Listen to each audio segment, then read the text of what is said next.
Good morning, everybody. I want to thank my good friend of almost 40-plus years, the Vice President of the United States, for coming today. I don't think there's ever been a Vice President who is as steeped in foreign policy, as knowledgeable, and his instincts are as honed as Vice President Joe Biden's. And he, believe it or not, began his visits to China as a young senator on the first visit to meet with Deng Xiaoping in 1979. And he has been many times since and has received many Chinese leaders here. I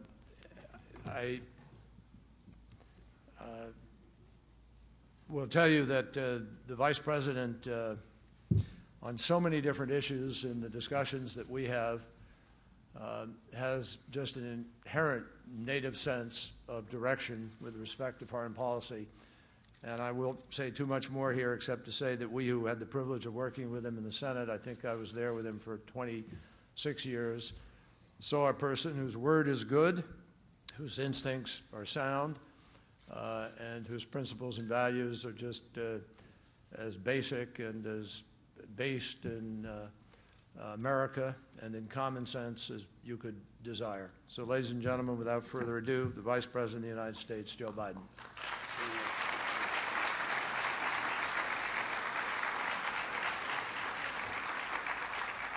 Vice Premier Wong, I hope you understand not to believe a word of what the Secretary just said. The one thing I do know for sure, that this strategic and economic dialogue is essential. Is essential to get right for both our countries. There's no more important relationship. State Councilor Young, it's good to see you again. I am honored. I am honored to be with you. I point out the State Councilor. We've known each other for a while. His elocution and his mastery of English exceeds mine, and so I seek his advice occasionally on speeches. But honored to welcome your delegation to Washington. I want to start by expressing my sadness, the sadness of, quite frankly, the American people in the loss of two beautiful young lives, young Chinese students in the Asiana plane crash on Saturday. Our sympathies to their families and to your country. It was remarkable to see that plane and the state it was in, and but those loss of those two young lives is for families the most devastating thing that happens in their lives. You know, we meet at a time of transition on both sides. China has a new president and new leaders. I've had the great pleasure and honor of spending a fair amount of time with President Xi when President Hu and President Obama thought the two vice presidents should get to know one another, and we ended up spending about 10 days together, 5 in each of our countries, traveling around, and you get to know someone fairly well. When I congratulated him on his elevation, I asked if he could possibly help me, but he made no commitment whatsoever. But all kidding aside, we welcome and look forward to the transition that's taking place on both sides. And Vice Premier, I want you to know that in the persons of John Kerry and Jack Lew, as part of the changing the guard here, we have sent you, in this case, in this meeting, two of the best, most seasoned, qualified public servants that this nation has to offer. And that is not hyperbole. They generally are. I think Jack's had every job in the administration, and he sometimes in our meetings gets confused as whether he's supposed to be calling for spending less money or more money, based on whether he's a director of OMB or the Secretary of Treasury. But all kidding aside, this transition that's taken place in the last 6 months or so is important, in that I think it's vitally important that the relationships among the four men behind me are deepened and become more personal. I look out and see our trade rep. He's heard me say that there's a famous American politician, the former Speaker of the House, Tip O'Neill, and he used to say, all politics is local. Well, I think a significant part of international politics, foreign policy, is personal. Trust.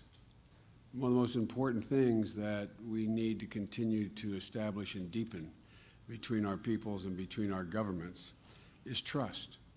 We don't have to agree on everything, but you have to trust. And I think it's in building these relationships, both our countries will be much better for it in the years ahead. The stakes are very high, because it's fair to say that the dynamic that emerges between our nations will affect not just our peoples, but quite frankly have a significant impact on the entire world. And let me be blunt.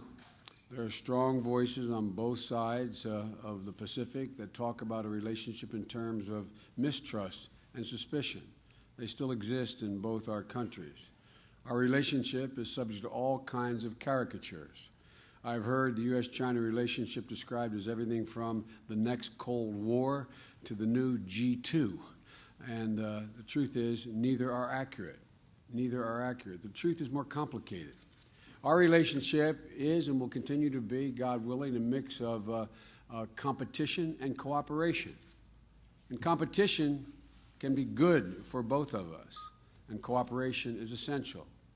For two nations as large and influential as ours, it's only natural that there be competition. And if the game is fair and healthy political and economic competition can then marshal the best energies of both our societies. But this mix places an added burden on both of us.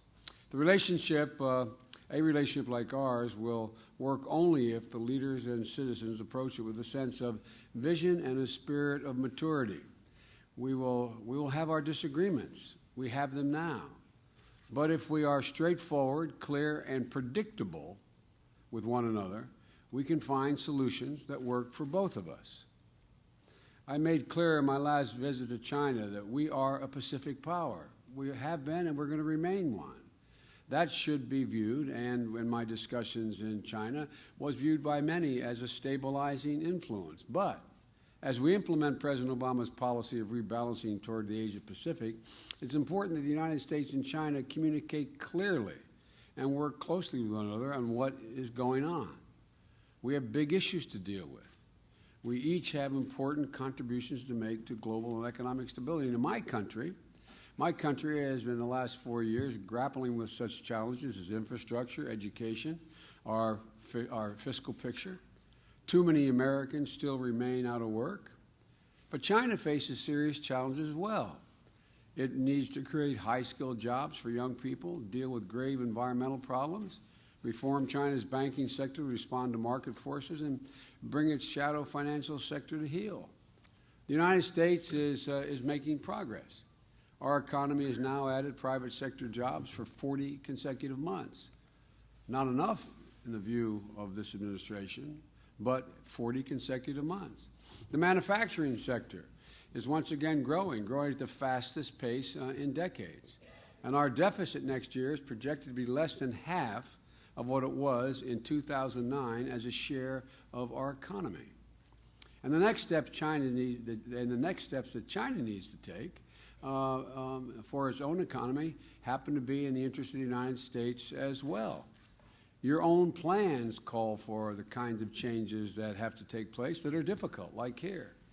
But if they do, they will benefit us both, including freeing exchange rates, shifting to a consumption-led economy, enforcing intellectual property rights, and renewed innovation. You know, it's easy for pundits to point out to us in both our countries what we need to do. But they're political realities. These things are not easy to do quickly, but they must be done.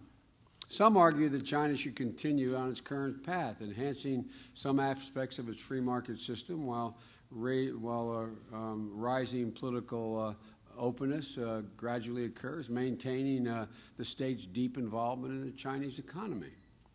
I do not pretend to know whether with any degree of certainty of precision, what will allow China to rise above those economic challenges. But I believe that history offers us both some lessons. History shows that prosperity is greatest when governments allow not just the free exchange of goods, but the free exchange of ideas. That innovation, which thrives in open economies and societies, thrives in open economies and societies. That's the currency of the 21st century success. That in the long run, greater openness, transparency, and respect for universal rights actually is a source of national and international stability. As I've said before, I believe that China, presumptuous of me, but will be stronger and more stable and more innovative if it represents and respects international human rights norms. But there are differences we have. We also have significant challenges, strategic challenges to discuss. Together, we need to be addressing the long-standing disagreements, and when sensitive issues arise, work hard not to create new ones. For example, your military is modernizing and expanding its presence in Asia. Ours is updating its global posture as two wars come to an end, and we recalibrate and rebalance in Asia. These trends will bring us into closer contact. Leaving the military dimension of our dialogue underdeveloped on both sides causes us to run unnecessary risk. So I welcomed yesterday the round of strategic security dialogue and the enhanced dialogue between our senior military leaders. More of it must occur. It's critical to expand our military dialogue, exchanges, and cooperation as we go forward. We have to know what each other are doing.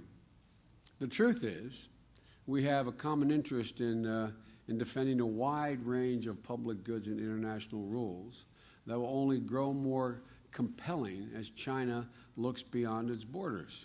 For example, we both benefit from freedom of navigation and uninhibited lawful commerce. That will deepen and it will also become more apparent in need, and it will depend on how China approaches its territorial disputes with its neighbors and how we work together to advance common interest. We both will benefit from an open, secure, reliable Internet.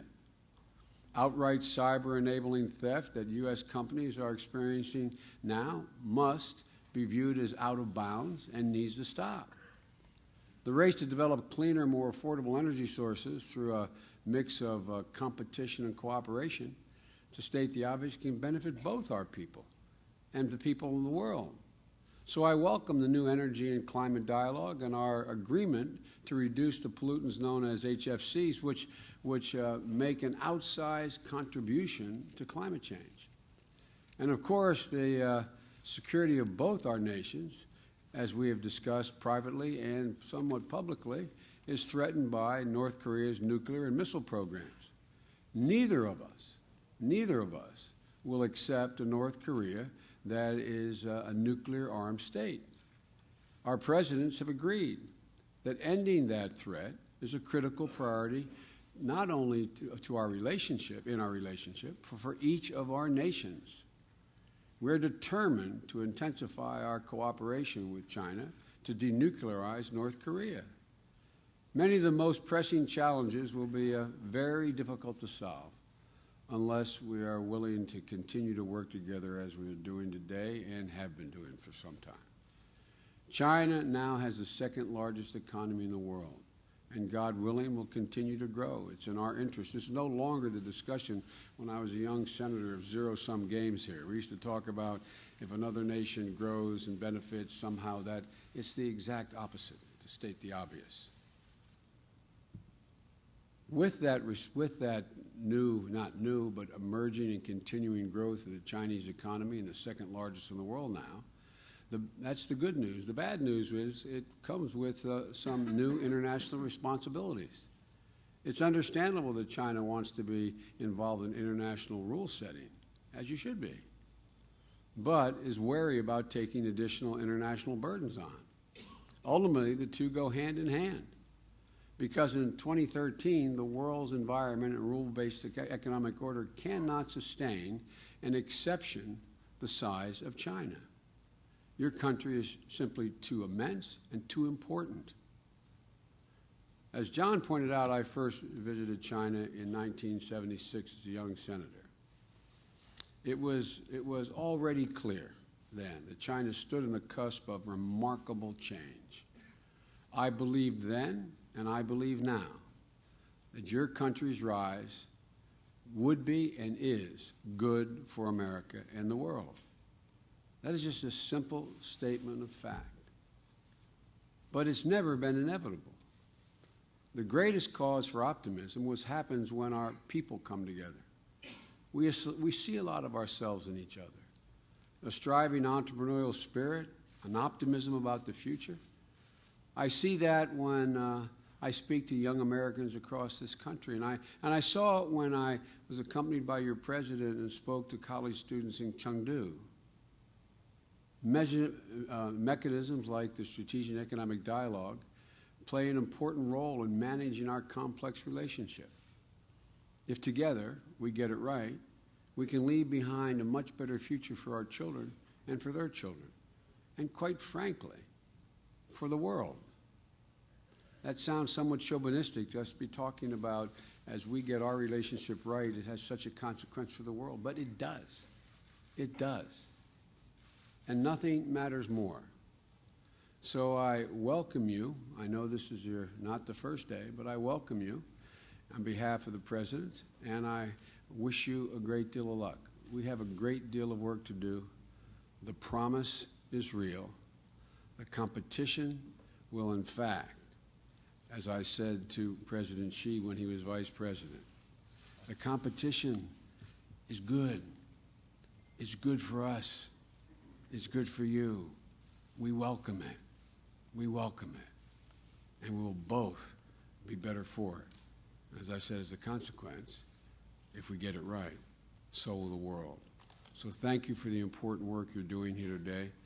I wish you luck the remainder of this discussion, and I look forward to seeing you in China. Thank you.